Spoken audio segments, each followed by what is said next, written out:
ஒரு மனிதன் குயிலிடம் போய், "நீ மட்டும் கருப்பா இல்லனா எவ்வளவு அழகாக இருப்பாய் தெரியுமா?" என்றது.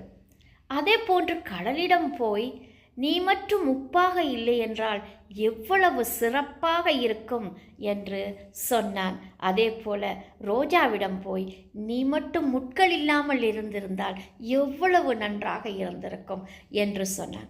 ஆனால் இவை அனைத்தும் ஒன்று சேர்ந்து மனிதனிடம் ஒன்றை சொல்லியது. என்ன தெரியுமா? "ஏ மனிதா, உன்னிடம் மாத்திரம் குறை சொல்லா குணம் இருந்தால் எவ்வளவு அழகாக இருக்கும்" என்று இவை மூன்றும் சொன்னதாம். எனவே குறை காணா மனிதன் நிற்பானே, ஆனால் அதைவிட சிறந்தது எதுவும் இல்லை. இதை ஏன் நான் உங்களிடம் சொல்கின்றேன் என்றால், ஒரு அழகிய தட்டில் மணித்தியாலங்களாக சமைத்து வைத்த சாப்பாட்டை கையிலே ஒரு மனைவி தன்னுடைய